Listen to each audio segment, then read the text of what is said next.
All right. Hey, everybody. It says we are live. And there's one thing that doesn't look like the others here, as you can see. And that's Dan Hodnett of Dan's Fish. I think probably everybody, there's Jody P. Yeah, I think probably everybody here knows who Dan is, but he's going to be our speaker today. And he's been planning it a long time, but he's busy, busy, busy. So during the shipping time with things down, he had some time. So I grabbed him.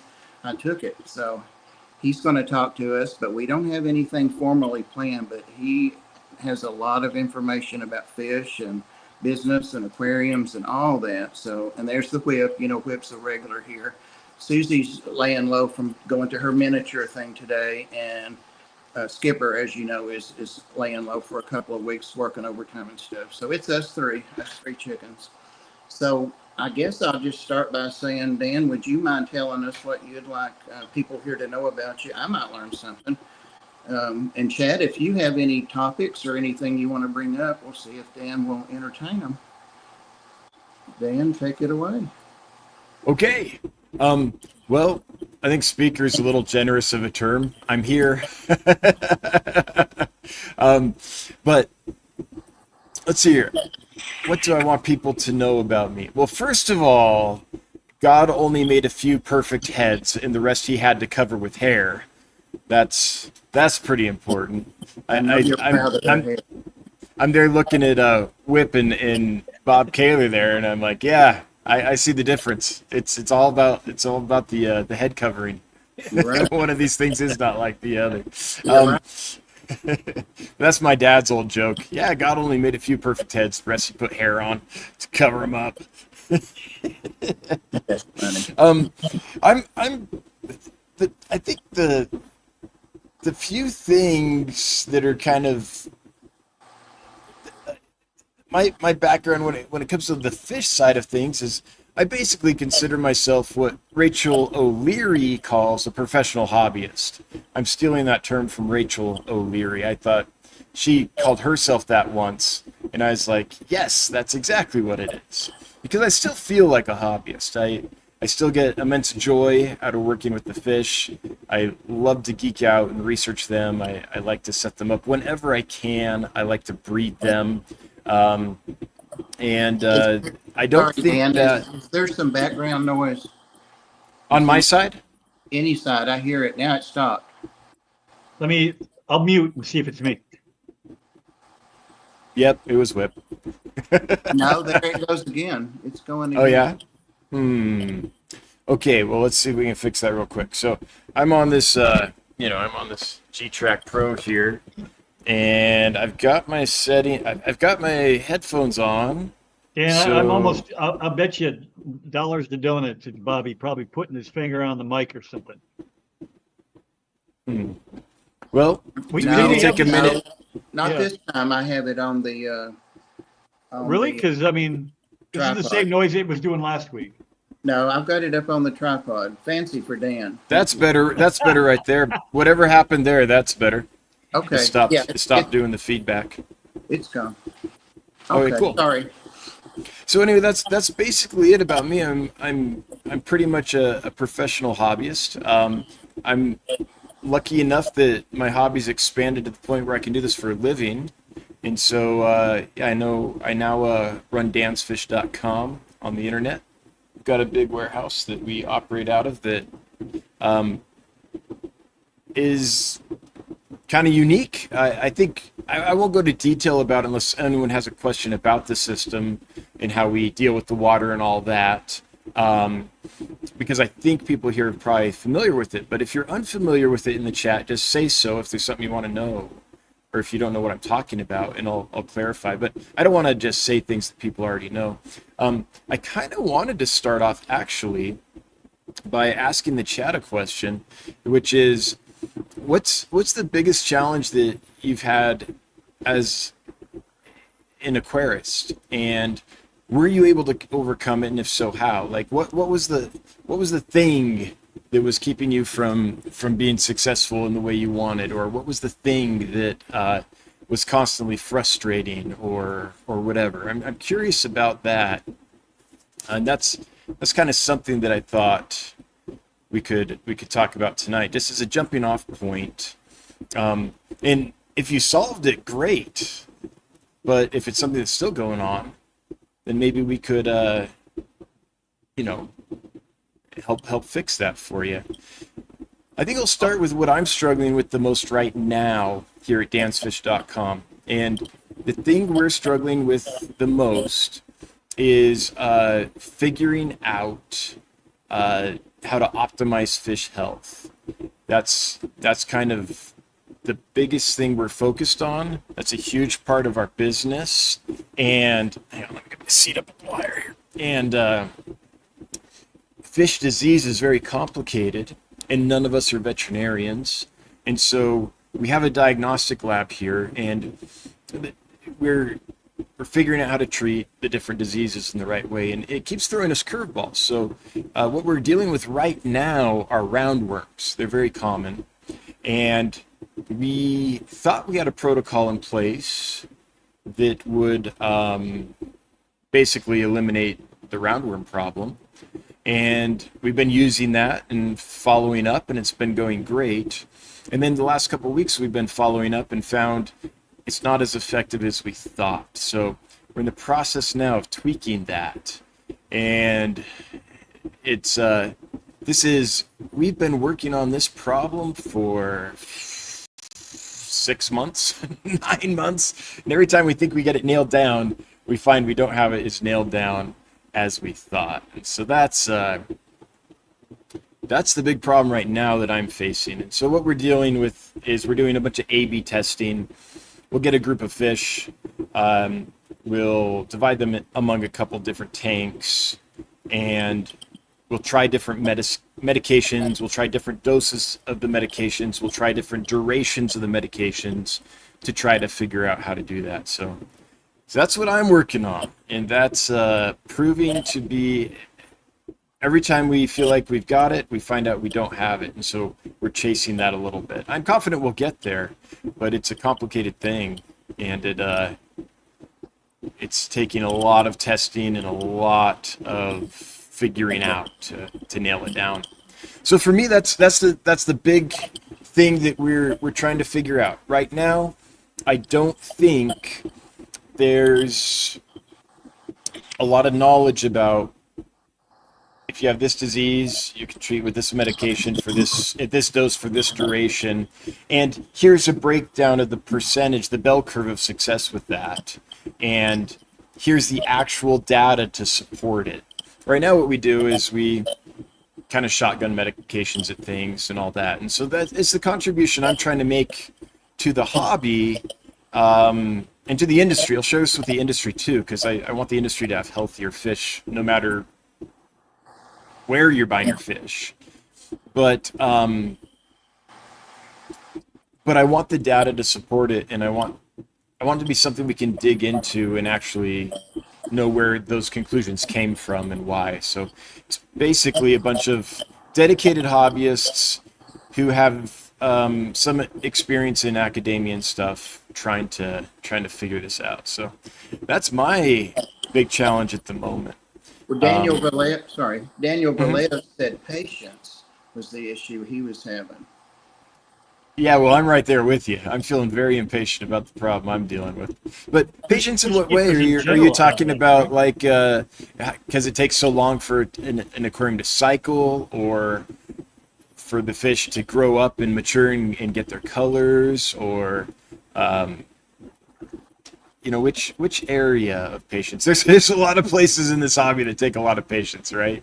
This is not a hobby for instant gratification. A tank takes a while to mature and to grow into itself. I'm going to make one small adjustment here real quick, because I think it'll help.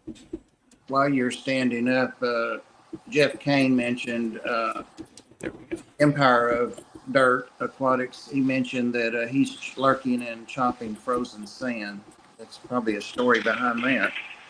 Wait, what is the story behind that? Is frozen sand. So here's the scenario I'm imagining in my mind. The family's coming over for the holidays, so we're trying to make the show tank in the living room look really nice. And so we bought this beautiful sand, but it's kind of we want to wash it out before we use it. And so we've washed it out, but we left it outside overnight and it froze solid, and they're showing up like tomorrow. And so I'm just picturing this guy with a hammer and chisel, like my mother-in-law's going to be here. I got to get this done. You know? All right, Mike M. One of the biggest things was to understand the basics of what happens in a gravel and sand bottom, understanding bacterial function. Yeah, you know, I still don't understand that completely. If I'm being honest, I know the basics. I know the different types of nitrifying bacteria and the different things they do and how they oxidize ammonia and nitrite and all that. But what I haven't got deep into is the other things that are down there. It's an entire ecosystem. I know Kevin Novak has talked a lot about anoxic systems and anaerobic systems and that kind of thing. And that aside, even in aerobic systems, like I usually don't have so much substrate that it's going to become anoxic or anaerobic. But even then, there's this whole ecosystem down there. So yeah, that would be something I think that would be really interesting to dig into, Mike. And if you've got a good understanding about it, then you're way ahead of me on that. This hobby is an endless rabbit hole, and there's just, the deeper you go, the deeper you can go. And so I don't think it'll ever get old for me. Empire Dirt says, frozen yard sand. Oh, I almost got there and then it went away. What does it say, Bob? Frozen Oh, yeah. Sand, well, it jumped on me. Dang it. Needed to continue on the fish room build. Okay, that's Yeah. right. Okay. So it got wet and frozen, huh? So you have to chisel it out. Is there a way you can just move it somewhere warm and let it sit overnight and then you don't have to do that? That sounds like a nightmare. That sounds horrible. I have to say, I've had a lot of experiences in this hobby, but I have not had the pleasure of having to sledgehammer apart frozen sand for my aquariums. Thankfully, yeah. I'm sure he knows not to pour hot water in it. Maybe some cool water, but not hot. Good way to bust the tank. Early on, Dragon Lair asked, or I don't know if this is a question or more of a statement, but he said, keeping too many different kinds of fish so that it becomes a hard job and not enjoyable. Oh, yeah. That's yeah. Have you been there, Whip? I've been there. Been there many times, yeah. Yep. It's, that needle in the vein. It's like, so it's, I'm going to compare this to something weird. So you could think of the aquarium hobby like drinking. There's this point where you've gone too far and you're just getting punished because your hangover's horrible. Right. But there's also this point where you're just getting this fine buzz and you can just keep it there. But we often get too deep into it and get way past the buzz point, and then we get a hammering headache. Yeah, that's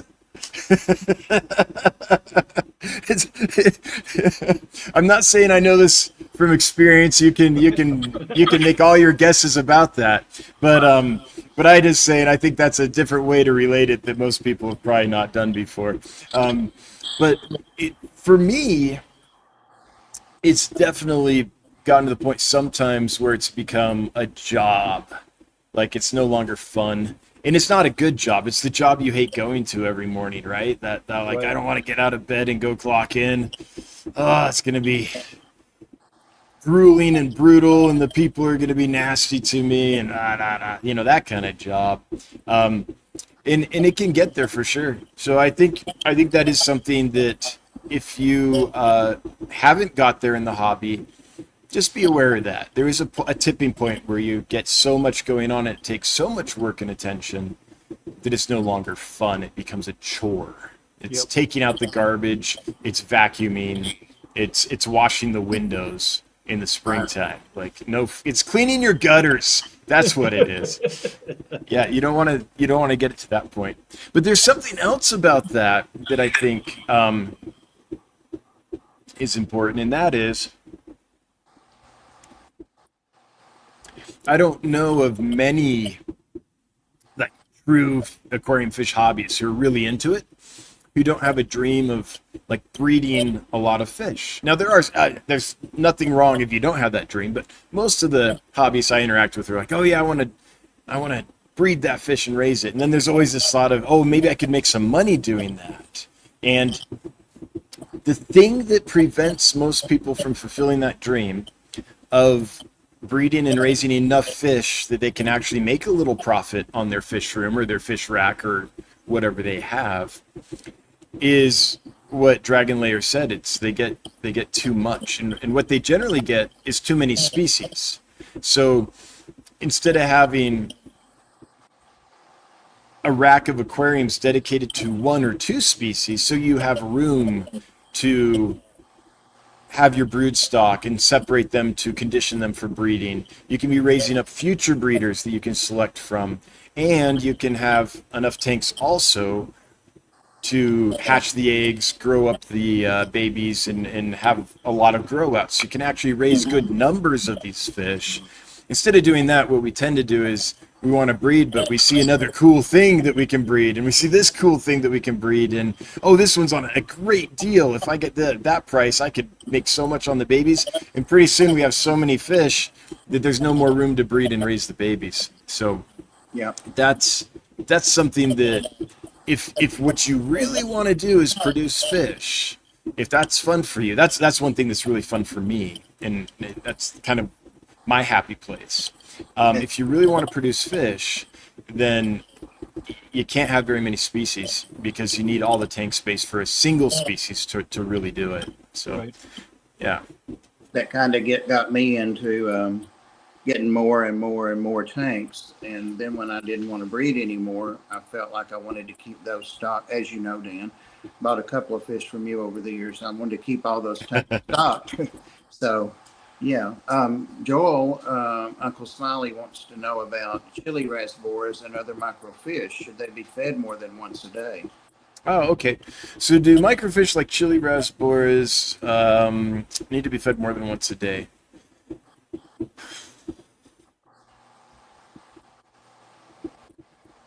So I'm trying to decide how much wiggle room there is in this answer, because I think there's many ways to skin a cat, as my grandpa used to say. So there's lots of different ways to keep chili rasboras and stuff, but in their natural environment, what a chili rasbora does is it eats tiny amounts all day long. It's grazing. It lives in these peat swamps. Peat swamps are pretty sterile environments. There's not a lot to eat in a peat swamp. Because it's so acidic that it's basically, there's a lot of organisms that you could have in a regular waterway that are not going to thrive in a peat swamp. So food sources are limited for fish that live in those black water environments, and especially if you're a little chili rasbora or microfish. These microfish have adapted to that food poor, nutrition poor environment specifically by becoming diminutive.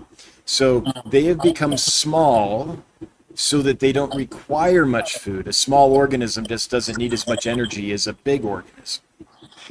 So that's literally why they're miniature, is they've had to deal with this place where there's just not a lot of nutrition. So they become smaller and smaller and smaller to be successful in those environments.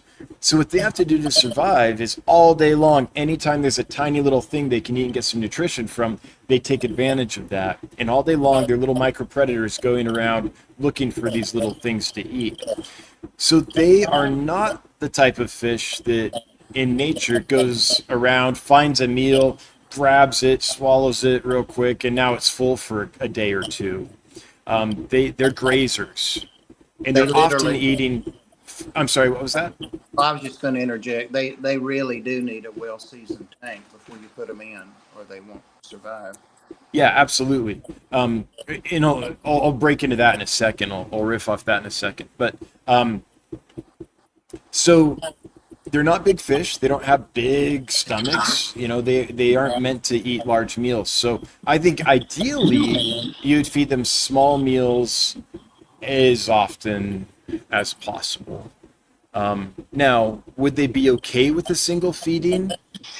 Probably. That would probably be okay. They might not reach their full breeding potential or anything like that. But the other thing, though, is in nature, they've also got parasites. And so part of their nutrition load is being robbed by parasites. And these parasites are not in big enough numbers normally that they kill the fish. But the fish, the chili rasbors specifically, have a specific type of roundworm. We always see them come in with this specific type of roundworm.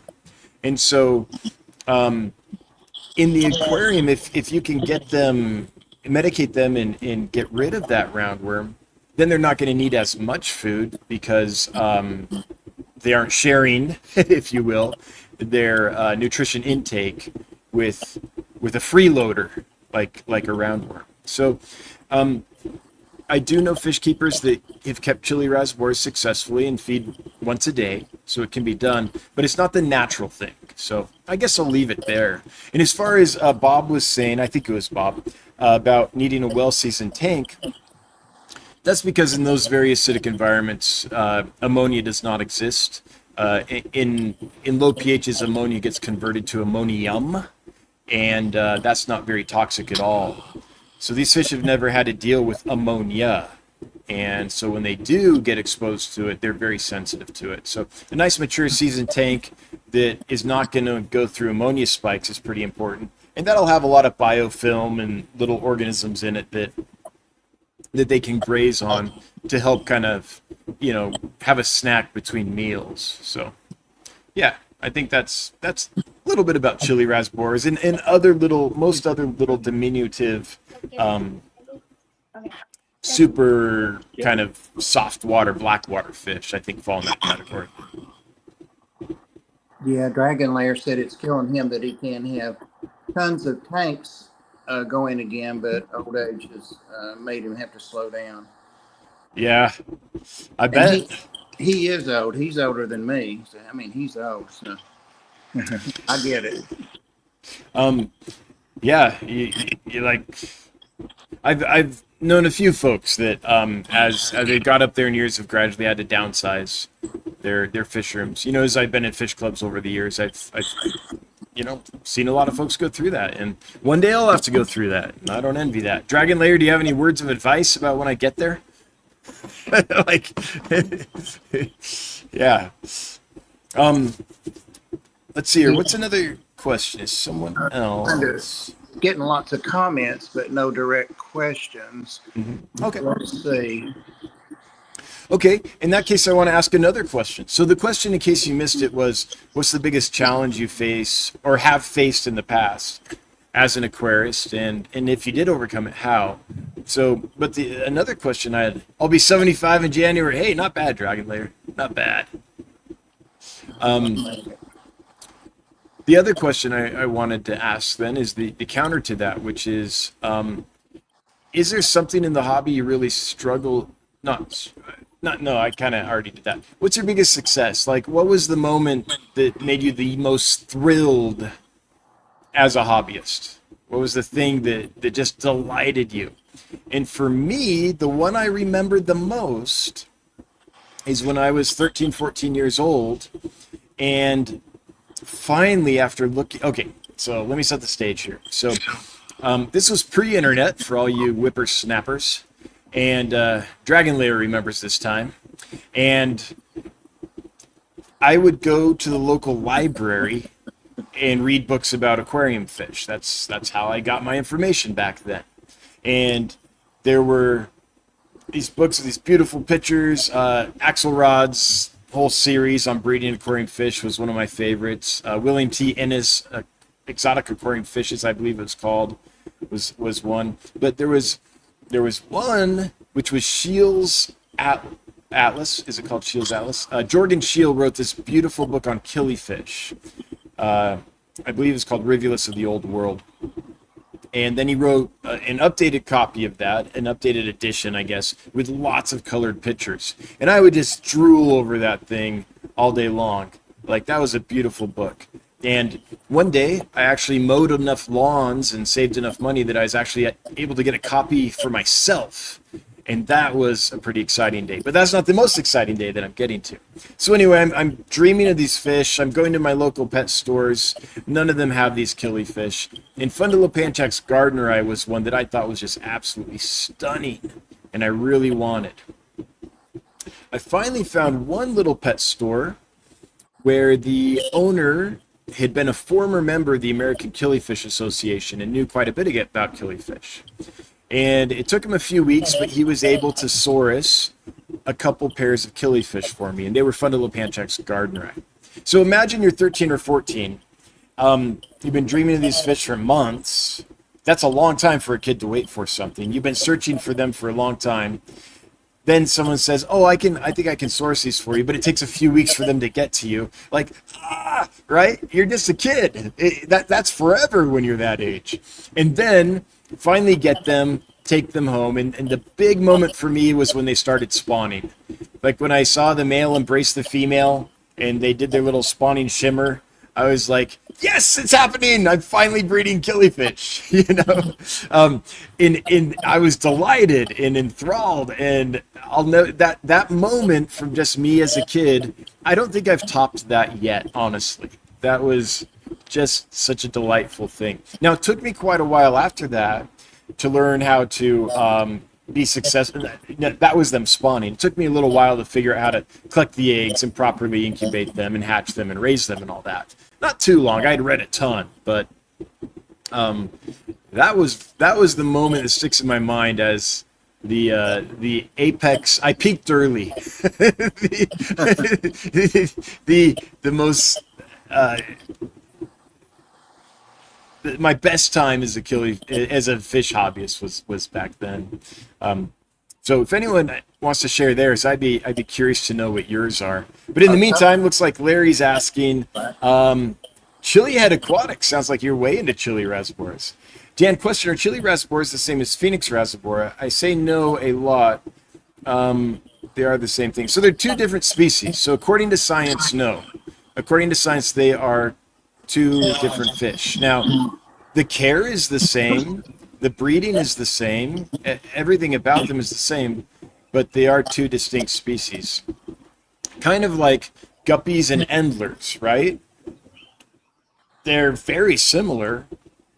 Science has described them as two different things, but the care is the same, the breeding's the same, and they can hybridize. So that's what I would say. But no, Phoenix Rasboras, I believe that's, is that Mara? I think that's Boraris Mara. So if you want to Google that, Boraris Mara, and you'll see, you can find scientific descriptions on that. And then the other one, the Chili Rasbora, is Boraris brigitae. So you can read the scientific descriptions of that if you really want to dig deep and find out what the exact differences are. And it's going to come down to things like scale counts, tooth shape, fin ray counts, or DNA analysis. So, yeah. Jody P, my most exciting moment was when I found my first Hillstream fry. Second most exciting, got to meet Dan. Aw, thanks, Jody P. But yeah, so you had that moment that I had, but with Hillstreams. I bet I know exactly how you felt. Yes. And then what's really cool is I actually have some of Jody's Hillstream loaches that she raised. I was able to source some from her. I bought some of her babies. So if anybody wants to buy those Hillstream loaches that Jody P bred and raised, email Johnny, hello@dansfish.com. We've got some. Mike has Rivulus, cool. Strigatus, Mahadiensis, or Diensis, and Frenatus. Oh, that's great. That's great. Rivulus are awesome. Unsung heroes of the aquarium world for sure. Dragon Lair's advice was to keep moving, so that's what Trash Cat is referencing. Yep. Yeah, I've heard that from several folks, actually. There was as you folks may or may not know, my wife is, among other things, a musician, actually a very accomplished musician. And she, when we were in Los Angeles, one of the people that would play piano for her when she performed was in her late 70s. And her joints on her fingers were very arthritic, and to the point it kind of misshaped her fingers a little bit, but she could still play the piano like a devil. And And she said that if she didn't play every day, then her hands would stiffen up and she almost couldn't use them anymore. So, yeah, there's something to be said for keeping moving. Yep.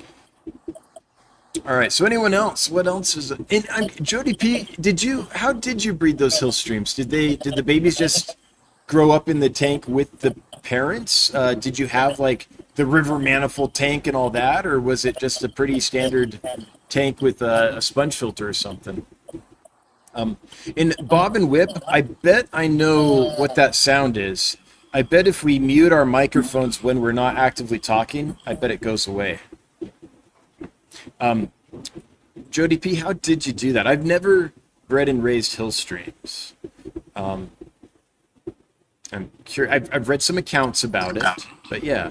Dragon Layer has one. When I bred and raised wild-caught Episto borellii for the first time and raised all the fry, well, the parents raised, yeah.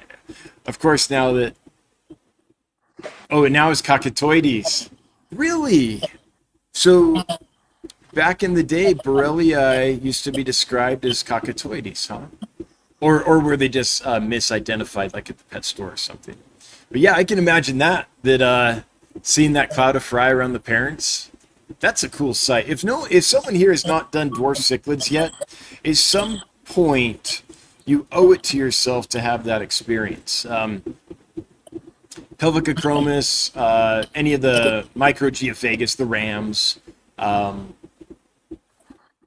Epistos, Tiny Acara, any of those little dwarf guys, checkerboard cichlids, like that cloud of fry around the parents and watching the parents kind of herd them around and protect them and take them to the food and all that. It's really a joy to watch. It's like, I don't know how many of you grew up in a place where you ever had chickens, but as a kid we had chickens, and watching the mama hen with all the little chicks like herd them around and protect them, and like if a hawk flew over, like go like this, and then like and then all the little chicks would like rush under the mother's wings for protection. Like it's kind of like that kind of thing. Just watching nature take care of itself. It's just super cool. Some of those old chickens will mess you up too over those babies. I remember that. Oh yeah. I've got a couple scars from when I was a kid and wanted to handle a chick and the mother did not trust me. Yeah. Whoops World, it can be quite different to tell the it can be quite different to tell the difference. I think difficult is what you're trying to say, between Phoenix rasbora and its close cousin, the Chile rasbora, scientifically known as Borars brigitae. The black coloration on the former tends, and then it cuts off. Yeah, you can. On the Chiles, the black tends to be more continuous blotch down the body, and on the Phoenix, the black tends to not be continuous. But there is some give and take there. Different populations of the Chiles can look awful similar to a Phoenix rasbora. In fact, we got one group of Phoenix rasboras in that we looked at and we're like, it looks like there must be Chiles mixed in here. Now, maybe not. Maybe there's a population of Phoenix rasboras that has a lot of diversity in the way it looks and is very similar to the Chile rasbora. But it's like some of these look straight up like Chile rasboras and some look like Phoenix rasboras. And so we had to sell them as mixed because we couldn't confidently say that they were one or the other. But they might have been. They might have all been one or the other. One thing that, I don't know if you call it a pet peeve, but it is a little bit, I suppose, is when people will identify a fish just by a picture. Now, sometimes you can do that, but most of these fish aren't coming from a single population, right? There's one location that looks one way, and then a population in another location can look very different. This is especially true for killifish and live bears, but this can be true for something like a yo-yo loach. So once we brought in yo-yo loaches, and they didn't look like your traditional yo-yo loach, but yo-yo loaches are from a wide range of habitat. They come from many different locations. So let's keep that in mind. Often I'll I'll hear someone very confidently saying that this can't be this species because it doesn't have this color or this specific pattern, and I'm like, yeah, but that species is from like the entire Amazon basin. Like there's so many variations of that species, or so it's something that I don't think we always keep in mind, is that it's not like what would it be, a molecule where you can look at a molecule and know that it is this specific molecule, and you can know the polarity of it. You can know everything by looking at the model of it, or the expression of it in notation. It has these things, therefore it is this thing. And I know there's variations of different isotopes and all this, but in fish, it's not quite like that. It can't be like, well, this one has blue color, therefore it can't be the species, because a population of that species can definitely have blue color. It's just you're used to seeing the one with the red color. So, yeah. Dennis, most exciting time. I bought some African flying fish and they were 2 males. So I asked my local fish store and they were able to locate one, I'm guessing female. After feeding them a lot of live food, they bred. Oh, that's cool.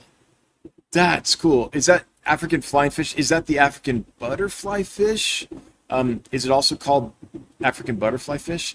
That's great. I've never bred those that I know of. Hey, the sound went away. That's good. And I don't know many people that have. Dennis, how did they spawn? Did they just like go to the top and like wiggle against each other and let out a whole bunch of eggs that were just free floating? Or did they like build a little nest and protect them? How did they do that? They're not mouth brooders, are they? I mean, they do look very similar to arowanas, which are mouth brooders. So the feedback isn't nearly as bad as it was. Yeah, it's nice and quiet now. But yeah, Dennis, I'm really curious how they breed. I've never bred them. I don't have any experience with that. I still hear it, but I hear it when Dan's speaking, but when he's not, I don't hear it at all. So I don't know. But it's not bad. Yeah, it is. Not bad at all. I'm waiting to hear what Dennis says. I really want to know about this fish. Yeah. Mike, some Barraris got mislabeled. I believe the scientists here thought so. After my friend warned them, males got labeled as one species, females another. Yeah, that can happen too. In fact, there's famous cases in science where the males and females are so different from each other that they thought they were 2 different species for a while. Like that definitely does happen. Yeah. All right. Well, that So was Dan, I got a question for you. Yeah, go ahead. This is kind of a follow-up on, I was on your Wednesday stream, and I was asking you about the electric blue Jack Dempsey, and I've never had luck with that thing. I've bought like 4 or 5 of them, and they get to be about 4 or 5 inches, and they just fall apart genetically. Is that the disease you were talking about? That you were saying? You said that some of them have a long worded, many lettered disease or something, and that to avoid those. But then there were others that are good. Yeah, so there's a lethal gene in the electric blue Jack Dempsey population, but no, they would not get even close to that size if they had it. So from what I've seen, it's the same as any other fish, which is I've sourced those from 6, 7, 8 different suppliers, and I finally found one that did it right. So I honestly don't think that fish is delicate or sickly or anything. I just think that the supply chain does some better than others. So in my experience, they've actually been pretty hardy just as hardy as any other fish. And if you breed two blues together, none of the babies are going to survive, and they're not going to get very far along.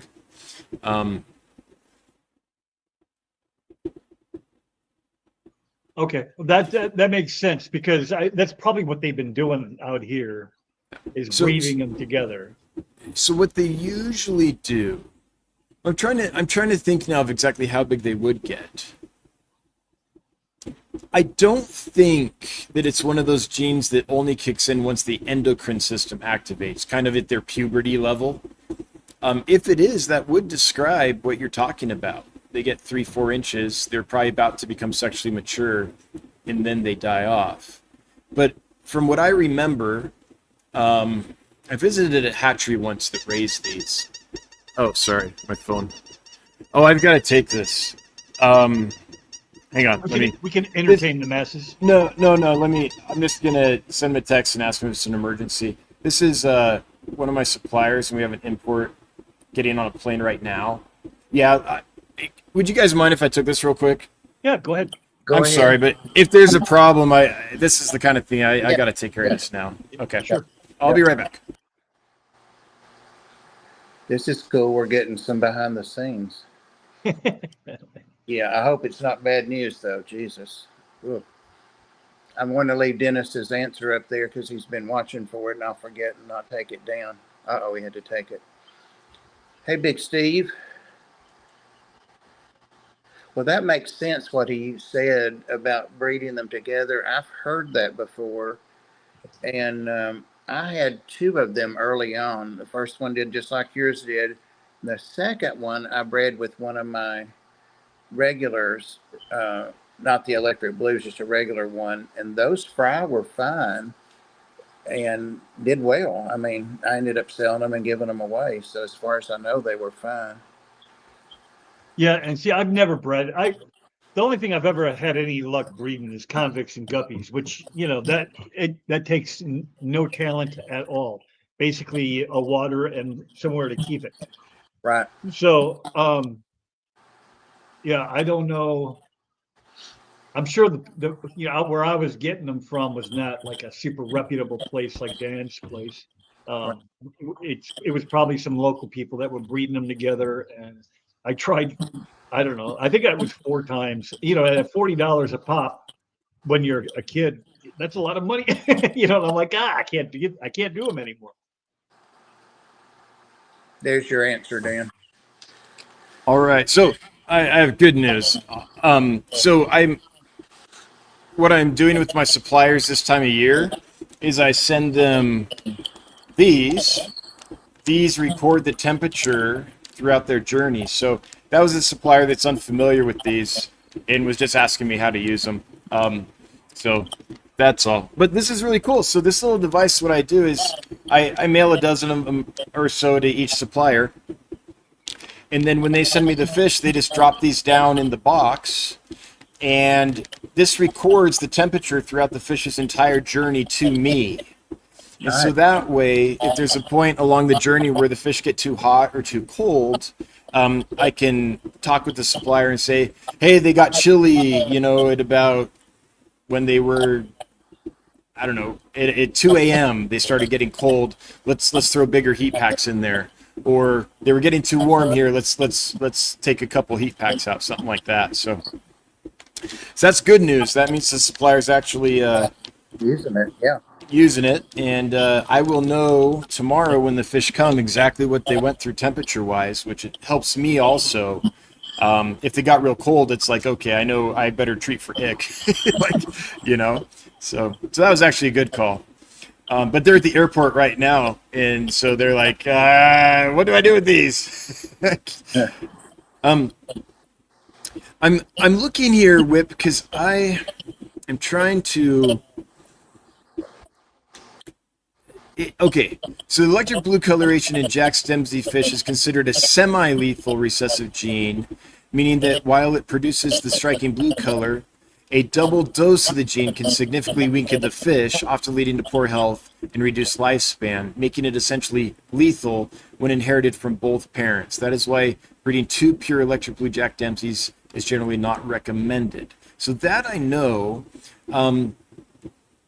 What I don't know is when that gene activates. That's what I can't remember. I haven't had to deal with that for a while, though, because the breeders I'm using, they're breeding typically two heterozygous together. So two electric blues that look normal, wild color, but carry the electric blue trait. And so then the electric blues that they produce can't have the lethal gene. If you breed two electric blues together, they're all going to have the lethal gene. If you breed one electric blue together with one heterozygous, then what is it? 25% will have the lethal gene, I believe, if the Punnett square is working out in the quick math I just did in my head. I think that's correct. And you won't know which ones, because Right. 25%, 50% will be blue, 25% of half of the blue ones will be lethal and half won't. And so what you really want to do is source them from a breeder that is breeding from two hets, so that no one is getting the double dose that is the lethal thing. So you can get the blue without the lethality if they're bred correctly. So Gotcha. I appreciate the answer. Yeah. Thank you. yeah. All right, what did I miss? Oh, Dennis Dennis says it was 50 years ago the eggs were free floating. Okay. He also said he didn't see them breed after that. Okay. Just one day a bunch of eggs were up there. Yeah. That would be so cool. Dennis, I wish I could have that experience. That's one I would love. Did Johnny tell you that the greenleaf algae eating shrimp I got from you bred? Started with 4, now there's 5. Thought that was pretty neat. That's cool. There's been a few customers that have bred them. We still don't know what species that is. We think it might be typus, but typus typically needs the saltwater nursery for the babies to go to and develop, and then they return to freshwater. But I do think typus could successfully be bred in freshwater only if there was enough like free-floating little tiny microscopic foods for them to eat. I don't think that it's like they have to have salt water so much as they need the food that's in those estuaries, the plankton cloud, if you will, all the little diatoms and algae and microscopic buggers. But I do think that typus could be bred in fresh water if it found enough little things to eat. So it could be that it is typus and it's still able to breed in limited amounts in the aquaria. The tricky part about the greenleaf algae eating shrimp, whichever species they are, is that I think that the babies go through a larval stage. They're not like a cherry shrimp where the babies are carried on the mom and basically are held until they're miniature little shrimps that are fully formed and able to go eat normal food and look like a miniature adult. The Amanos and the typus release free-swimming larvae that are these microscopic little tiny things that gradually develop and then become a tiny little miniature shrimp like their parents. So that's where the trickiness is. When people first started reporting that they were successful breeding them, I was like, oh, these can't be typus then, because that needs the salt water. But now I'm not quite so sure if typus really needs the salt water or not. And everything I said just now, just a caveat, I'm guessing on. I have no information on. Like, nothing scientific I'm going on. But, yeah, so I'm not quite sure if they're typus or not. But, man, can they eat some algae. That's for sure. Dennis confirmed that, yes, they were African butterfly fish. Yeah. Yep. So, Dan, what was your I don't know, your catalyst or whatever to get where you are today? I mean, I know we only have about 15 minutes or maybe not even 7 minutes, so you're not going to get into it too deep, but when did you know you're like, you know what? we're gonna go live with this and sell fish. When did the hobby go to business for you? Well, as a kid, I always dreamed of it because fish were my favorite thing in the world. And so I couldn't think of anything that I would like to do more than that. The problem I ran into was all the little mom and pops I worked at when I was a kid all ended up closing while I was a kid. None of them lasted more than 5 years. And so I was like, well, doesn't seem like maybe this is a good thing to do if I want to, like, support a family. So I went and did other things. I was in the entertainment industry a lot, and I did, taught at colleges and universities and such. My hobby, though, while I was a professor at the local college here, I was breeding fish down in my basement like I've always done, just for fun. And one day I decided to kind of share what I was doing on YouTube. And because I live in this small town in Wyoming where I don't have a lot of fish people around me, it's just there's no population. So I know the fish keepers, but it's not like a big city where you can have fish clubs and go, like in Los Angeles, I could go to a different fish club every weekend, and I would. And I would go nerd out on fish with all the fish people. I didn't have that here, so I started getting on YouTube in live streaming so I could chat with other fish nerds because I missed that. And what ended up happening was I was breeding more fish, and I'd also import fish and keep some to breed myself, but then sell off the rest. There were species I couldn't get unless I imported them myself. And so as I did that, basically, the folks that were my friends on YouTube, that we were just geeking out with about fish, oh, I want some of those. Oh, I want some of these. Oh, I want some of these. And so as a hobby, I started selling more. I still just as a hobby. I had a great professorship. I had no plans to do this for a living. This was just for fun.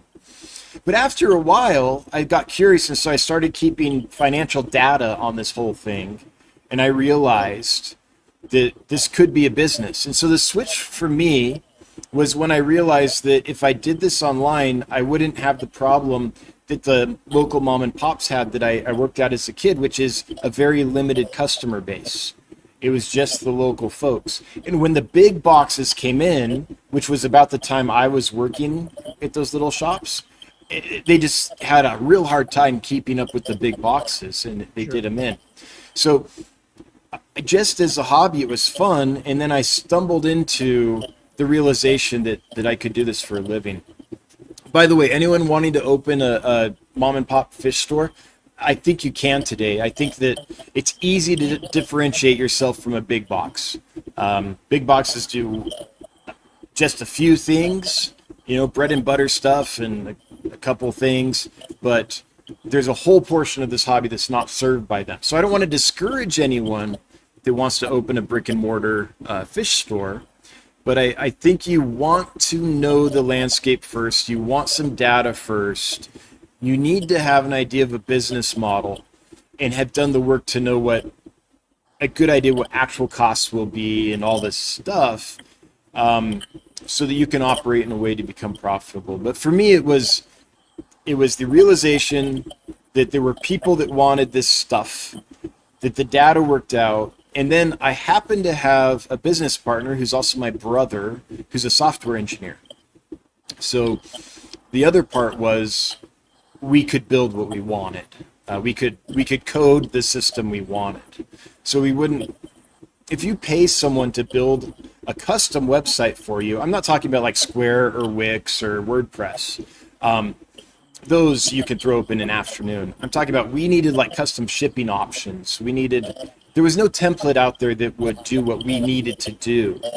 And so if you build a website, pay a coder from scratch, that's going to be cost prohibitive for most online folks. So one big advantage is my business partner.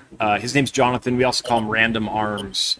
And he wrote every line of code that powers our website and powers the back end of our business. Yeah, we even in more populous. I mean, I'm just outside of Chicago, and if you don't know what you're getting yourself into and you don't do all the research and all the, the fact finding that you can do prior to opening, I mean, I can't even count on both hands how many pet stores opened, and 3 years later they are gone. I mean, the building is empty and they're selling shoes out of there or something. It's just it's amazing how often the smaller shops fail because they don't cater to the niche that is out there that the big box stores aren't covering. Yeah, and what you said is true, but it's not just fish stores. It's any business. Like, That's true. a lot of people start businesses because they love a thing: antique store, restaurant, car repair shop, whatever.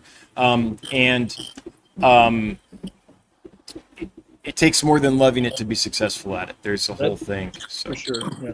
Restaurant. I forgot about restaurants. Even more restaurants have come and gone. Yeah, for sure. Jody wants to borrow Random Arms. You can borrow Random Arms. Borrowing Random Arms is pretty expensive, though. Yeah. He has a skill set that is high in demand. Yeah. He sure has helped me out a bunch of times early on. Yeah. Well, Kenny's going to be going live, I think, in just a couple minutes. All right. And I don't want to go over him. And there's the link. So be sure and check out. This is his last stream on Sunday. He's still around. He's still doing his videos and stuff, I'm told, but just not going to do the live stream right now. That's what he said a couple weeks ago. Right. Okay. Well, if there's any last question or comment, throw it in there. But otherwise, thank you so much, Dan. People were commenting while you were talking at the end there about how they really enjoyed this informal and being able to ask you questions and that they enjoyed it. So I appreciate it. And people were saying they always learn from you. You can go back and read them. But, well, hey, I'm glad to be here. Thanks for inviting me, and I'm glad it worked out. For those that don't know, it was Bob asked me a little while ago if I'd come on. I was like, I'd love to. And then yesterday, I think it was yesterday, I realized I'd have a little time today. So I was like, I got time tomorrow. And so we kind of threw it together. But always glad to come whenever I can. And for you, Bob, I'll make time.